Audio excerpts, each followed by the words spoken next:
You don't have a personality anymore. You have a content strategy. And the scary part isn't that social media did this to you. The scary part is you helped. You optimized yourself into someone you don't recognize, and somewhere between the aesthetic and the algorithm, the actual you went quiet. Number one, you stopped having opinions, you started having takes. There's a difference. An opinion is something you arrived at slowly through experience, embarrassment, and maybe one really bad decision at 2 a.m. A take is something you absorbed from a video in 12 seconds and immediately reposted because it made you feel smart without doing the work. And the problem isn't that takes are wrong.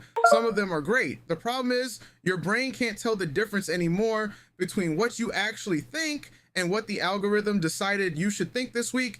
You used to surprise people. Now you just what you saw on their feed. You're not adding to the conversation, you're completing it. Number two, you perform emotions you don't actually feel. Somewhere along the way, real feelings became content. You're not sad anymore. You're posting sad. You're not excited. You're filming excited. And the worst part is it starts to work backwards. You feel something genuine, and your first instinct is to reach for your phone, not to remember it, to broadcast it, because an emotion that nobody witnessed didn't really happen, did it? Except it did.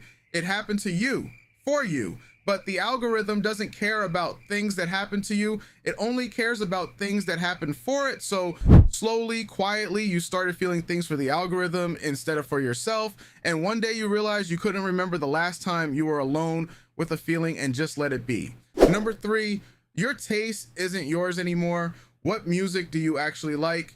Not what you add to playlists, not what you share. What do you listen to at 11 p.m. when nobody's watching? Because I'd bet money there's a version of you that has genuinely weird, embarrassing, deeply personal taste that never makes it online because it doesn't fit the aesthetic.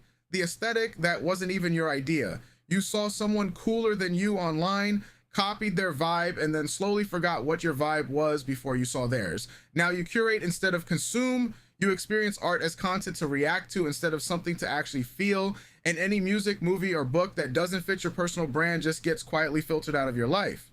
Number four, you've optimized yourself out of real relationships. Social media taught you to perform friendship instead of have it. You react to stories instead of calling. You leave a fire emoji instead of asking how someone's actually doing. And over time, the relationships that survive are the ones that look good, not the ones that feel good, because deep, messy, inconvenient human connection doesn't photograph well. It's slow and awkward and full of silences that would tank your engagement metrics.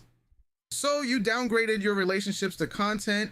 You have followers instead of friends, and you call it a community because community sounds warmer than audience. Number five, you've forgotten how to be bored. Boredom used to be the most creative state a human being could be in. Boredom is where weird ideas come from. It's where you figure out what you actually want because there's nothing else to want in that moment. Now, the second you feel bored, you eliminate it. You reach for your phone before the feeling even fully forms. And every time you do that, you kill a thought that might have been interesting. You interrupt a process that might have led somewhere. You traded depth for distraction and called it staying informed. So what do you actually do about this? Honestly, I don't think you delete the apps. That's the dramatic version that lasts 3 days and makes a great story but doesn't actually change anything. What you do is get uncomfortable on purpose. Have an opinion nobody asked for. Listen to something embarrassing. Feel something without filming it. Be in a room with people and put the phone down and just exist in it without producing anything. Not because it'll go viral, because you used to do that before you knew what going viral meant, and the person you were then had something the current version of you is quietly running out of. Anyway, I probably just described your entire FYP to you, and that's a little awkward. The algorithm sent you here. Make sure you're the one who decides what you do next. Speaking of decisions, that subscribe button down there isn't going to push itself. And honestly, at this point, neither of us has anything better to do.